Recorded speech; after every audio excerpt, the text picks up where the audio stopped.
கர்ணன் இறந்ததனால் கௌரவர்களின் வெற்றி கேள்விக்குறியாகிவிட்டதை புரிந்து கொண்ட காந்தாரி தன் ஒரே மகன் துரியோதனனை காப்பாற்றும் பொருட்டு அவனை யாரும் வெல்ல முடியாத வகையில் அது நாள் வரை தான் காப்பாற்றி வந்த பதிவிரத சக்தியை துரியோதனின் உடலில் செலுத்தி அவன் உடலை வஜ்ரம் போன்று உறுதியாக்க முடிவெடுத்தாள். நீ சென்று நீராடிவிட்டு ஆடையின்றி வெற்று உடலோடு என் முன்னே வா. நிச்சயம் நீ வெற்றி பெறுவாய். சரி தாயே. காந்தாரியின் திட்டத்தை தெரிந்து கொண்ட கிருஷ்ணன் துச்சலை வடிவில் சென்று அத்திட்டத்தை முறியடித்தான்.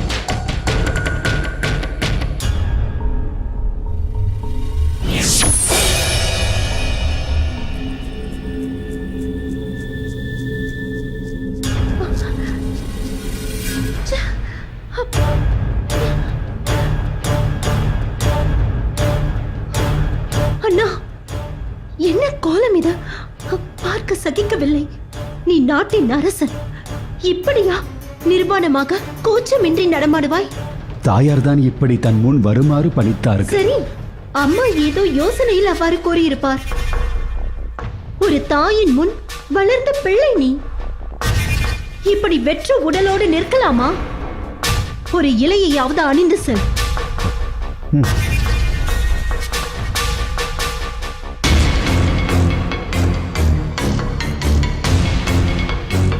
தாயே, தாங்கள் கூறியபடி தங்கள் முன் வந்திருக்கிறேன்.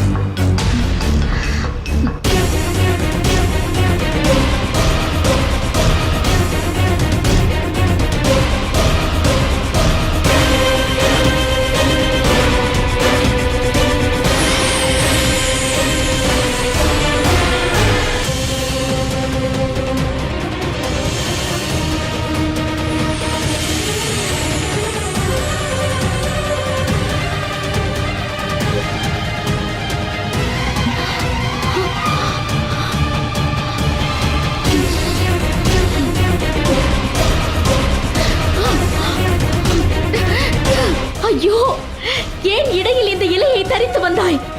1000 இருந்தாலும் ஒரு வாலிபன் ஒரு பெண் முன் எப்படி நிர்வாணமாக வர முடியும் தாயே? முட்டாள், நான் உன் தாயடா. தாயிடத்தில் என்ன கூச்சம் உனக்கு? நான் சொன்னால் அதில் ஒரு அர்த்தம் உள்ளது என்பதை நீ புரிந்து கொள்ள வேண்டாமா? தாயே, துச்சலை தான் இந்த குலத்தில் தங்கள் முன் வந்து நிற்க வேண்டாம் என்று கூறினாள். துச்சலை கூறினால் உனக்கு மதி எங்கே போனது? நான் கூறிய வண்ணம் அல்லவா நீ வந்திருக்க வேண்டும். என் சக்தி கொண்டு உன் உடல் முழுக்க வச்சிரமாக்கினேன். ஆனால் உன் இடைப்பகுதி தடைப்பட்டு போனதே.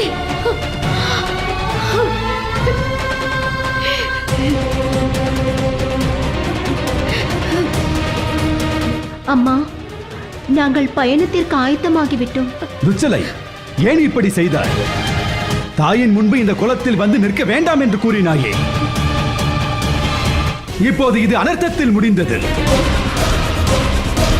அண்ணா, நீங்கள் கூறுவது எனக்கு ஒன்றும் விளங்கவில்லை. உங்களை நான் எப்பொழுது கண்டேன்? என்ன கூறினேன்? சிற்றன்னையோடு பயணத்திற்கு அல்லவா ஆயத்தம் செய்து கொண்டிருந்தேன்.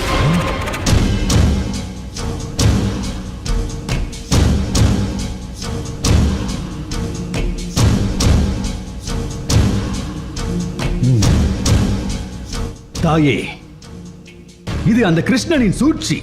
அவன்தான் ஏதோ மாயாஜாலம் செய்திருக்கிறான்.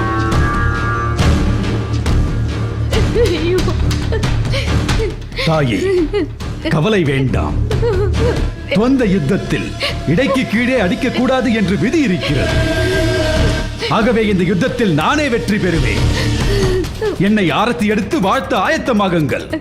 வருகிறேன் தாய். கிருஷ்ணனின் சூழ்ச்சியை துரியோதனன் தெரிந்து கொண்டாலும் தொடர்ந்து தைரியமாக போர் புரிய முடிவெடுத்தான். அம்மா, கவலைப்படாதீர்கள். சல்லியனின் தலைமையில் நடந்த 18ஆம் நாள் போரில் தர்மன் ஆவேசமாக போரிட்டு தன் மாமா என்றும் பாராமல் சல்லியனை கொன்றான்.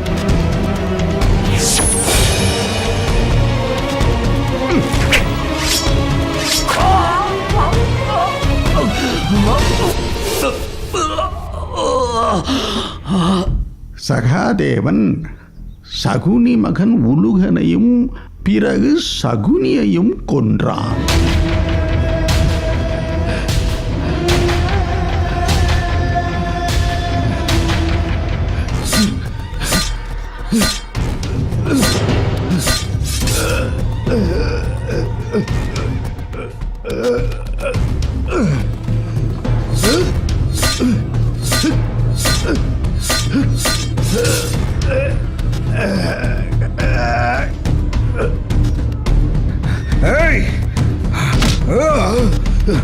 வேண்டாம்.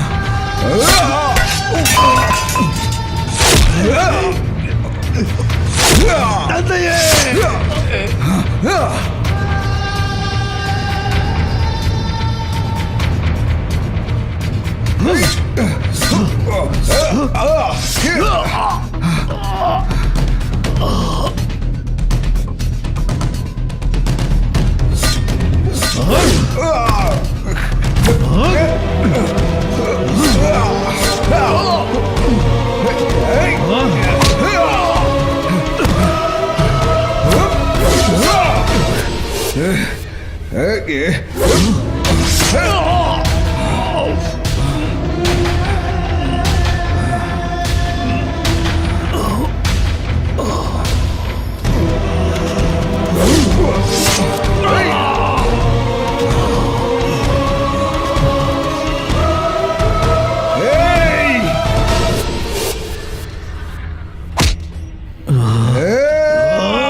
உயிர் பிரியும் வேளையிலும் சகுனி துரியோதனனிடம் அவன் வெற்றி பெறுவதற்கான வழியை கூறிவிட்டே உயிரை விட்டான்.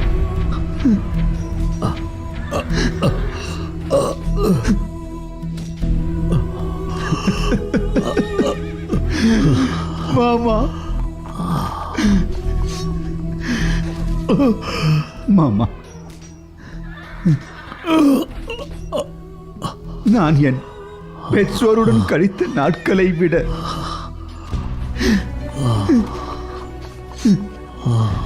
உங்களுடன் கழித்த நாட்களே அதிகம் அல்லவா மாமா? மாமா, நான் என்ன செய்வேன் மாமா? கவலைப்படாதே மருமகனே.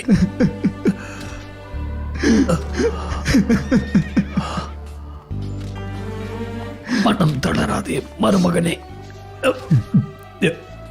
இப்போதும் நீ வெற்றி பெற 2 வழிகள் இருக்கிறது மருமகனே.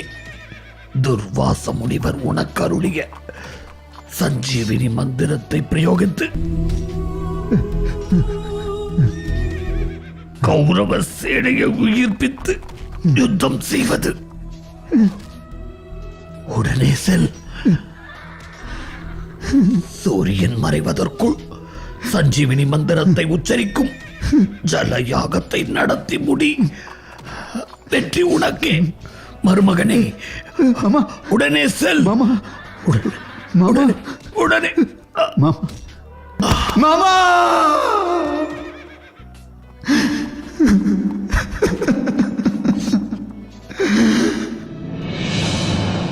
மகரிஷி துர்வாசர் உபதேசிக்க துரியோதனன் சப்த பஞ்ச குலத்தில் நீருக்கடியில் மூச்சை அடக்கி அமர்ந்து சஞ்சீவினி மந்திரத்தை உச்சரிக்க ஆரம்பித்தான்.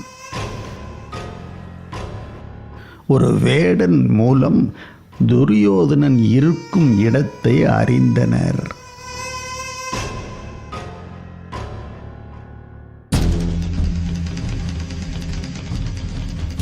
துரியோதனனின் திட்டத்தை தெரிந்து கொண்ட கிருஷ்ணன் பாண்டவர்கள் மூலம் துரியோதனனுக்கு கோபத்தை வரவழைத்து அவனை தண்ணீரில் இருந்து வெளியே வரச் செய்தான்.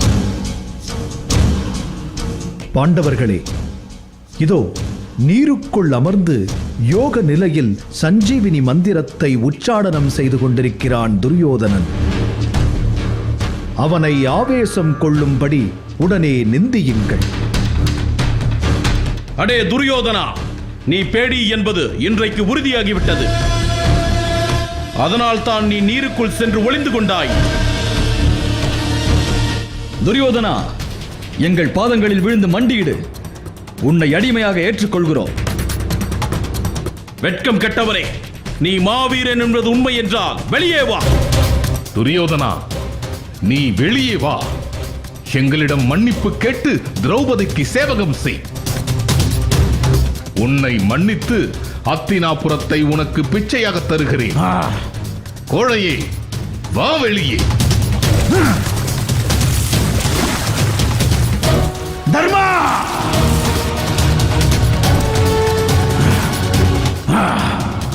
யாரடா கோழை என்றாய்? யாரடா பேடி என்றாய்? போருக்கு ஆயத்தமாக இருக்கிறேன். நெஞ்சில் துணிவிருந்தால் நீங்கள் அனைவரும் ஒன்று கூடி வாருங்கள். தனித்து வருவதாயினும் சரி, வாருங்கள். துரியோதனா, எங்களில் நீ யாரோடு யுத்தம் செய்ய வேண்டும், எப்படி யுத்தம் செய்ய வேண்டும் என்பதை நீயே தேர்ந்தெடு. தர்மா, தனக்குத்தானே ஆபத்தை தேடிக் கொள்வதில் உனக்கு நிகர் நீயேதான். துரியோதனன் பீமனை தவிர்த்து உன்னையோ உன் தம்பிகளையோ கதா யுத்தத்திற்கு அழைத்தால் நீ என்ன செய்வாய்? அவன் ஒரே அடியில் உங்களை கொன்று விடுவான். மகிழ்ச்சியாக மரணிப்பேன். சத்ருவிற்கு தான் யுத்தம் செய்ய விரும்பும் முறையும் வீரனை தேர்ந்தெடுக்கும் உரிமையும் உள்ளது. அதையே துரியோதனனுக்கு வழங்கினேன். சரி, உன் விதிப்படி நடக்கட்டும். என்னோடு யுத்தம் செய்யும் தகுதி பீமனை தவிர்த்து இங்கு யாருக்கும் இல்லை. என்னை எதிர்த்து போர் புரியும் அருகதை பீமன் ஒருவனுக்கே இருக்கிறது. சரி, நடக்கவிருக்கும் கதா யுத்தத்தில் யார் வெல்கிறார்களோ அவர்களே இந்த யுத்தத்தில் வெற்றி பெற்றவர்கள். அவர்களுக்கே அத்தினாபுரம் சொந்தமாகும். இது உனக்கு சம்மதமா? சம்மதமே. துரியோதனன் பீமன் யுத்தத்தை நாரதர் மூலம் அறிந்த பலராமர் அங்கு வந்து சேரவே அவர் முன்னிலையில் துரியோதனன் பீமன் யுத்தம் நடைபெற்றது.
அடி வா.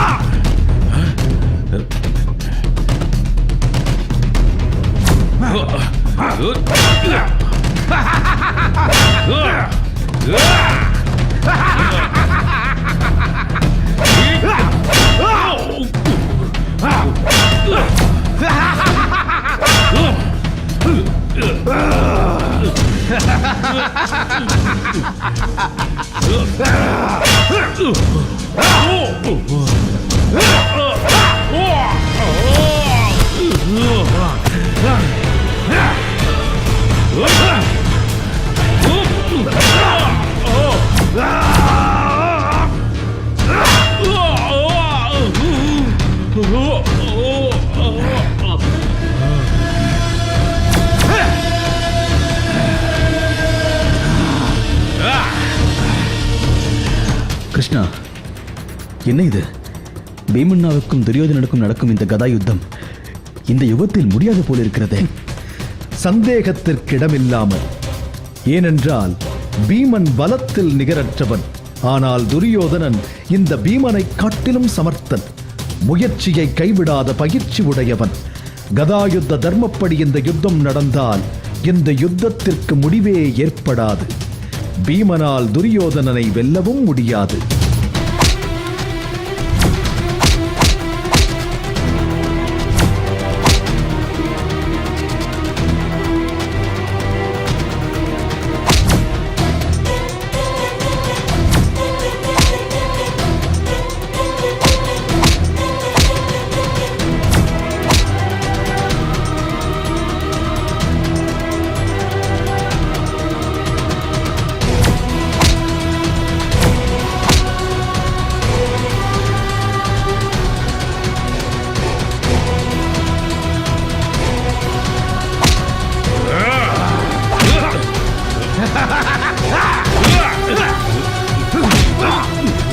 துரியோதனனை தொடையில் அடிக்கும்படி நீ பீமனுக்கு செய்கை செய்ய வேண்டும்.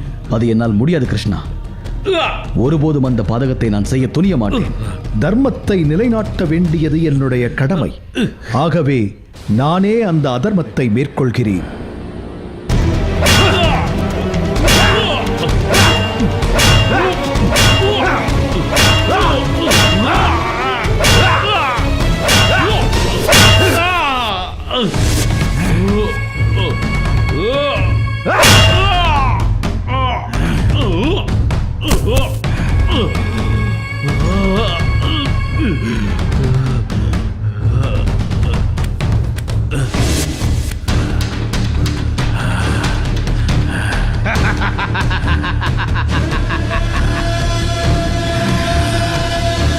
நீசனே, நிறைந்த அவையில் சூளுரைக்கிறேன் கேள். நீ செய்த நீசத்தனத்திற்கு நீ காட்டிய துடையை பிளப்பேன். அப்படி பிளக்கவில்லை எனில் 7 ஜென்மங்களுக்கு நான் உனக்கு அடிமையாக இருப்பேன்.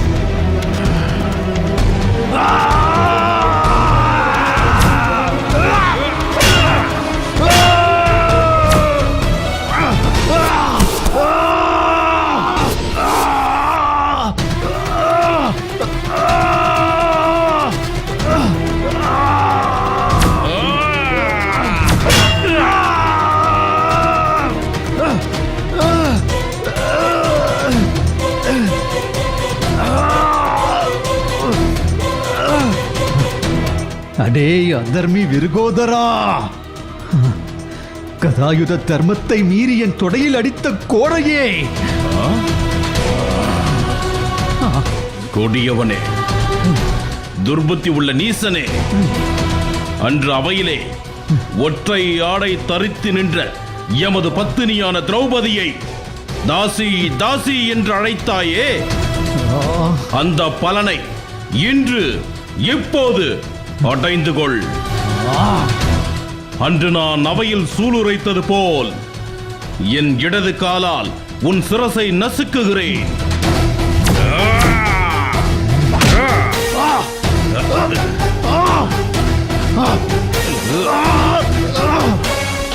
நிறுத்து பீமா, நிறுத்து பீமா, நிறுத்து பீமா. என்ன காரியம் செய்து விட்டாய்? இதோ மண்ணில் சிங்கம் போல் விழுந்து கிடக்கும் இந்த துரியோதனன் ஓர் அரசன் என்பதை மறந்து விட்டாயா?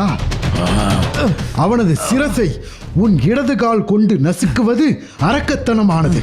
அண்ணா, என்னை தடுக்க வேண்டாம். இவன் இந்த அவமானத்தை பெறத்தக்கவன். நான் உனக்கு கட்டளை இடுகிறேன். துரியோதனன் சிரசில் இருந்து உன் காலை எடு.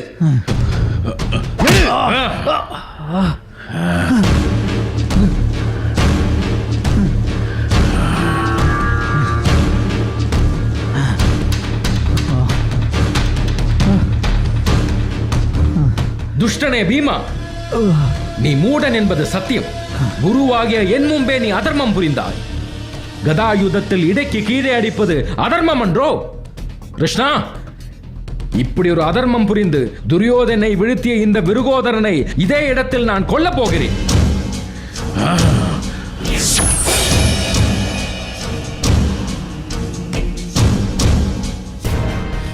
அண்ணா, சற்றே பொறுங்கள். நான் கூறும் நியாயத்தை கேட்டுவிட்டு பிறகு பீமனை கொல்லலாம். இந்த அதர்மையை காக்க நீ என்ன நியாயத்தை கற்பிக்கப் போகிறாய் கிருஷ்ணா? அண்ணா, இதோ இந்த பீமன் அன்று திரௌபதி துயில் உரியப்பட்ட போது துரியோதனன் தொடையை பிளந்து கொல்வேன் என்று சங்கல்பம் செய்தான். அந்த சங்கல்பம் நிறைவேற இன்று தொடையில் அடித்தான். மேலும் துரியோதனன் மைத்ரேய முனியிடம் தொடை பிளந்து மரணிப்பாய் என்று சாபம் பெற்றுள்ளான். ஆகவே துரியோதனன் இக்கதியை அடைந்தான். இதில் தாங்கள் கோபப்பட ஏதுமில்லை. கிருஷ்ணா, நீ பாண்டவர்களுக்கு சாதகமாய் பேசுகிறாய். ஆனால் அதில் அதர்மம் நிரம்பி வழிகிறது. அண்ணா, அதர்மம் புரிந்தது யார்? சற்றே யோசித்துப் பாருங்கள்.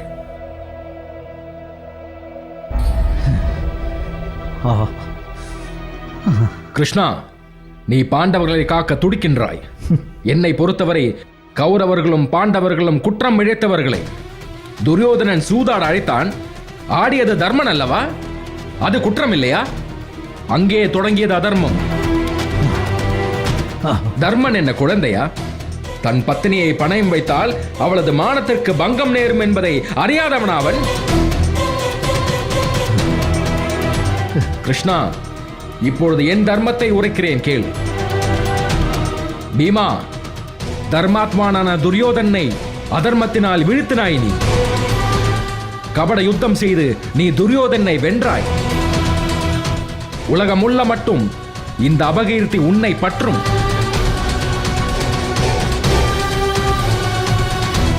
துரியோதனன் தன் பந்துக்களோடு வீர சொர்க்கம் அடைவான். அண்ணா,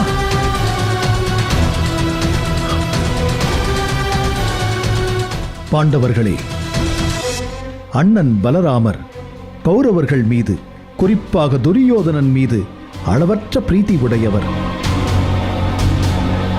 ஆகவே சினம் கொண்டு வார்த்தைகளை கொட்டிச் சென்றார். துரியோதனன் மரணம் இவ்விதம்தான் சம்பவிக்க வேண்டும் என்பதே இயற்கையின் விதி. அண்ணன் சொற்களை கேட்டு நீங்கள் கலங்க வேண்டாம். கிருஷ்ணா, தர்மத்தை காப்பதாக பொய்யுரைத்து திரியும் கிருஷ்ணா, பீமனிடம் என் தொடையை பிழை என சமிக்கை செய்து பேரதர்மம் செய்து விட்டாய். கபட நாடகங்கள் நடத்தியே நீ பாண்டவர்களை வெல்ல செய்தாய் என்பதை மறந்து விடாதே. மனிதரும் மகா ஞானியும் ஆகிய பீஷ்மாச்சாரியாரை சதி செய்து வீழ்த்தினாய். துரோணாச்சாரியாரை கபட நாடகம் நடத்தி பொய்யுரைத்து கொலை செய்தாய். எனது நண்பன் கர்ணனை சூழ்ச்சி செய்து கொலை செய்தாய். நீயே கொடும் பாவி, நீயே அதர்மி. துரியோதனா, இப்பொழுதும் நீ இழைத்த குற்றத்தை நீ உணரவில்லை. பெண்ணின் மானம் காப்பதே பிரபஞ்ச தர்மம்.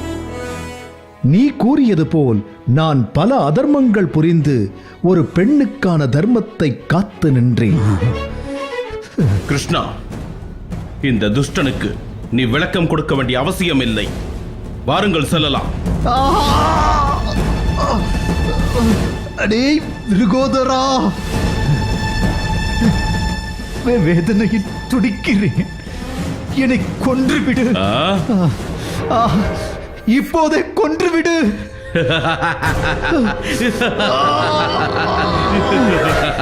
துரியோதனா, உனக்கு உடனே மரணம் சம்பவிக்க கூடாது. நீ வேதனையில் துடிதுடித்து மரணிக்க வேண்டும். உயிர் ஊசலாட கிட இன்னும் சற்று நேரத்தில் உன் தேகத்தை நாயும் நரியும் காக்கையும் கழுகும் உண்டு பசியாரட்டும். பீமா, வாழ்நாள் முழுவதும் ராஜகுமாரனாக தாய், தந்தை, மனைவி, மக்கள், ஊரார், உறவினர், ஏவலான் குடியிருக்க அரண்மனையில் ராஜகுமாரனாக வாழ்ந்தவனடா நான். என் தலையில் கால் வைத்ததை பற்றி நான் கவலை கொள்ளவில்லை. இன்னும் சிறிது நேரத்தில் நாய்க்கும் நரிக்கும் இரையாக போகும் என் தலை மீது கால் வைத்திருந்தாய் எனில் அந்த நாய்க்கும் நரிக்கும் ஒப்பானவன் நீ என்பதை நினைவில் கொள். மரணித்தாலும் நான் சக்கரவர்த்தியடா. போர்க்களத்தில் வீரனாக மரணிப்பதில் எனக்கு கிஞ்சித்தும் வருத்தமில்லை. கிஞ்சித்தும் வருத்தமில்லை. துரியோதனன் மீது தேவர்கள் பூமாரி பொழிய அது கண்டு தர்மர் வெட்கப்பட பாண்டவர்கள் அங்கிருந்து சென்று விட்டனர். அதன் பிறகும் துரியோதனன் அஸ்வத்தாமனை தளபதியாக நியமித்தான். உன்னை கௌரவ சேனையின் தளபதியாக நியமிக்கிறேன்.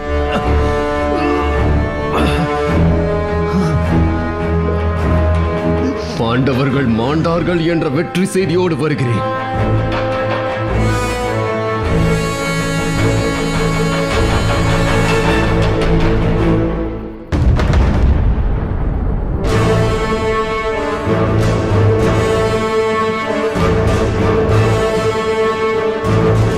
அஸ்வத்தமா, வேண்டாம்.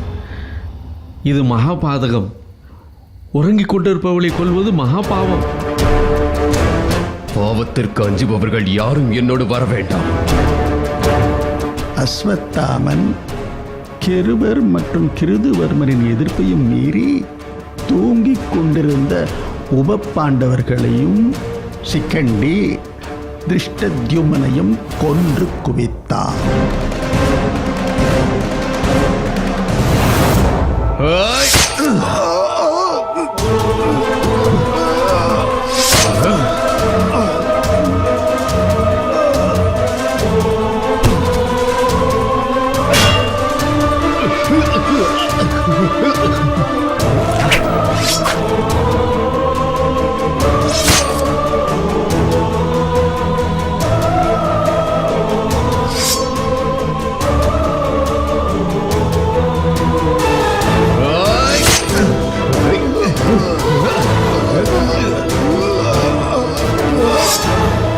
அஸ்வத்தாமன் செய்த கொடுமையை கேட்டு துரியோதனன் மகிழ்ச்சி அடையவில்லை. அஸ்வத்தாமா, புரியக்கூடாத பாதகத்தை புரிந்தாய்.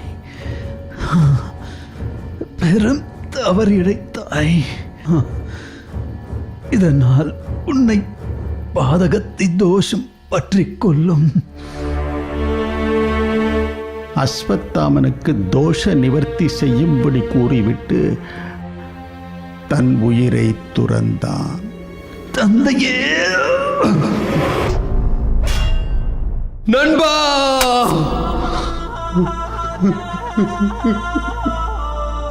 துரியோதனன் இறந்த செய்தியை கேட்டு அதிர்ச்சி அடைந்தாள் காந்தாரி.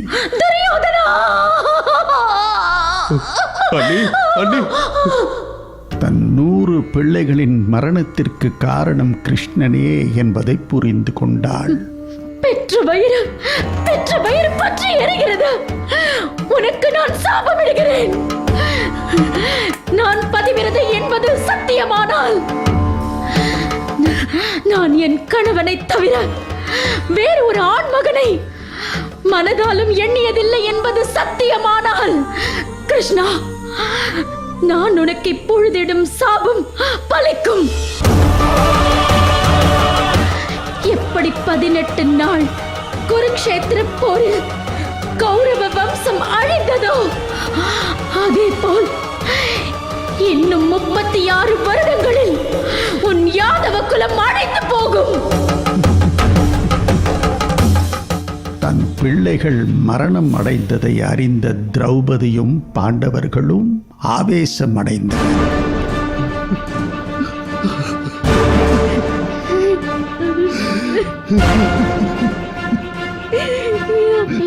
ஐயோ!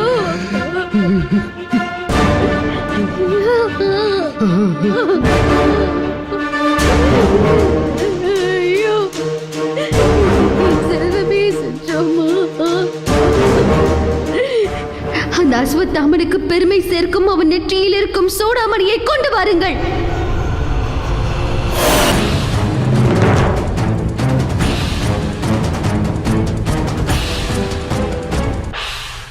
தோஷ நிவர்த்திக்காக என்னை நாடி வந்த அஸ்வத்தாமன் தன்னை கொல்ல வந்த பாண்டவர்களை கொல்ல பிரம்மாஸ்திரத்தை எய்தினான்.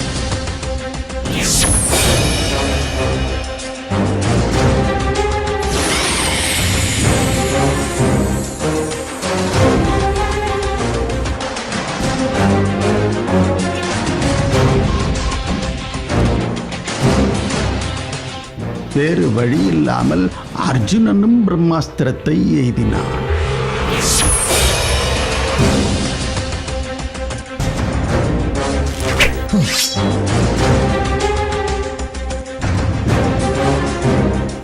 பெரும் அழிவு ஏற்படுவதை தடுக்க வேண்டும் என்று நாரதர் கேட்டுக்கொண்டார். இன்னும் சில கணங்களில் இவ்வையகம் இருக்கும் இடம் தெரியாமல் உருக்குலைந்து அழிந்து போகும்.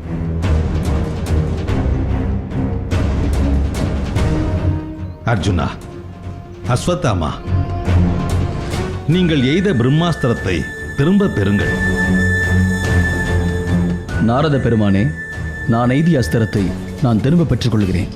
பிரம்மாஸ்திரத்தை திரும்ப பெறும் ஞானத்தை அறியாததால் அஸ்வத்தாமன் அந்த அஸ்திரத்தை உத்திரையின் கர்ப்பத்தை நோக்கி திருப்பிவிட்டார். கருவில் இருக்கும் சிசுவை கொன்ற பாவத்தை செய்த அஸ்வத்தாமனுக்கு கிருஷ்ணன் சாபமிட்டான். இதோ இந்த அஸ்வத்தாமன் ஒரு அந்தணன். ஆனால் அதையும் மறந்து கருவில் இருக்கும் குழந்தையையும் அழித்தான். ஆகையால் இவன் அழுகிய பிணங்களுக்கு மத்தியில் 3000 ஆண்டுகள் வாழ்ந்து கிடக்கப் போகிறான். கிருஷ்ணா, இந்த தண்டனைக்கு பதில் நீ என்னை கொன்று விடலாம். நான் கொன்றாலும் நீ சாக மாட்டாய். ஏனென்றால் நீ செய்த இழிச் செயலுக்கு மரணம் கூட உன்னை வெறுக்கிறது. நானும் அதை மனப்பூர்வமாக ஒப்புக்கொள்கிறேன்.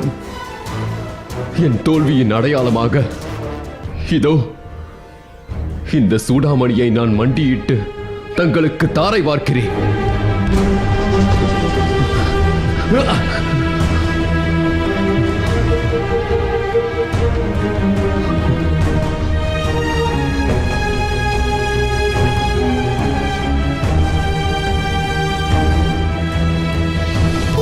வாரிசு இல்லாமல் குலம் அழிந்து விட்டதே என்று சுபத்ரையும் திரௌபதியும் பாண்டவர்களும் கேட்டுக்கொள்ள, கிருஷ்ணன் உத்திரையின் வயிற்றில் இறந்து போன கருவுக்கு உயிர் கொடுத்து பரீட்சித்து என பெயரிட்டு பாண்டவ வம்சம் தழைக்க அருள் புரிந்தார்.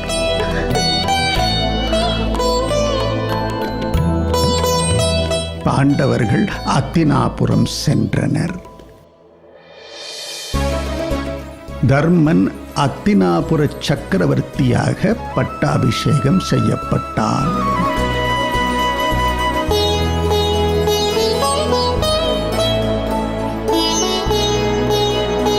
மன்னனாக தர்மன் தன் பரிவாரத்துடன் சென்று தாத்தா பீஷ்மரை சந்தித்தான். ஒரு மன்னனுக்கான கடமைகளையும் மக்களுக்கு செய்ய வேண்டிய நன்மைகளையும் இறைவனுக்கு புரிய வேண்டிய தொண்டினையும் பீஷ்மன் எடுத்து கூறினான். நான் மாசி மாதம் சுக்லபட்சம் அஷ்டமி திதி அன்று ஸ்ரீமன் நாராயணனின் பாதங்களில் சரணடைந்து இவ்வுலக வாழ்வை துறப்பேன். இன்று சென்று அன்று வாருங்கள். பீஷ்மர் குறிப்பிட்ட உத்தராயணம் வரை பாண்டவர்கள் உட்பட அனைவரும் நடைபெணமாக வாழ்ந்து வந்தார்கள். அனைவர் மனதிலும் ஆறா துயரம் ரணமாக இருந்து கொண்டிருந்தது. திருதராஷ்டிரன் வேண்டுதலுக்கு இணங்க குருக்ஷேத்திர யுத்தத்தில் பங்கெடுத்து உயிர் நீத்த அத்தனை பேருக்கும் ஸ்ரார்த்தம் கொடுக்கப்பட்டது. பித்தாமகர் குறிப்பிட்டபடி மாசி மாதம் சுக்லபக்ஷம் அஷ்டமி திதியில் பீஷ்மர் முன்பு அனைவரும் கூடியிருந்தார்கள். இங்கே கூடியிருப்போர் முகத்தில் நான் செந்தாமரையின் மலர்ச்சியை காண விளைகின்றேன்.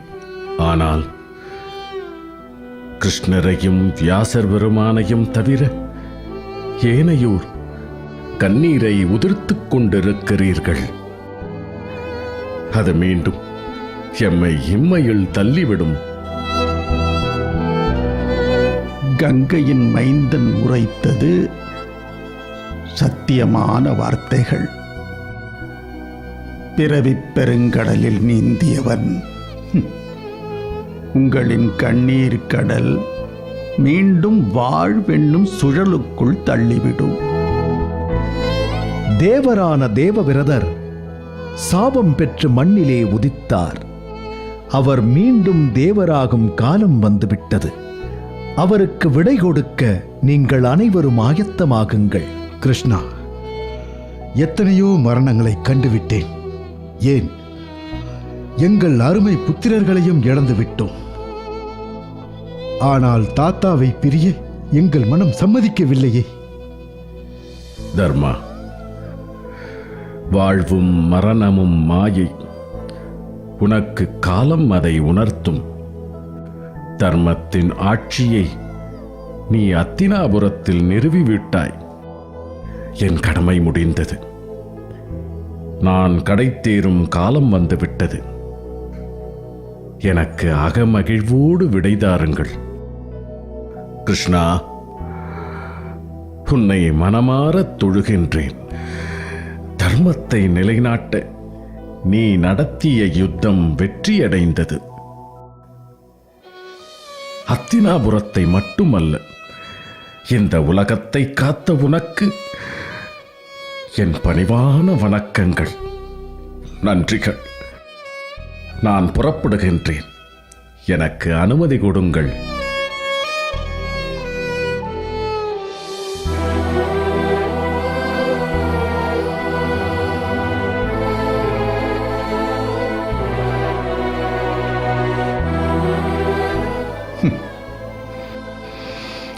பீஷ்மர் உடல் தகனம் செய்யப்பட்டது. கங்கை மைந்தன் அத்தினாபுரத்தின் காவலன் பிதாமகர் பீஷ்மாச்சாரியார் என்றெல்லாம் வையகத்தாரால் போற்றப்பட்ட தேவவிரதன் சொர்க்கமடைந்தார். தர்மராஜன் தகுதி உள்ளவர்களுக்கு தக்க பதவி அளித்து அத்தினாபுர சாம்ராஜ்யத்தை மூவுலகும் வியக்கும் வண்ணம் தர்ம நெறி பிழவாமல் மக்களின் வாழ்வே தம் வாழ்வு எனக் கொண்டு நீதி வழுவாது, செங்கோல் சாயாது, சுயநலம் பாராது சிறப்புற ஆட்சி செய்தான்.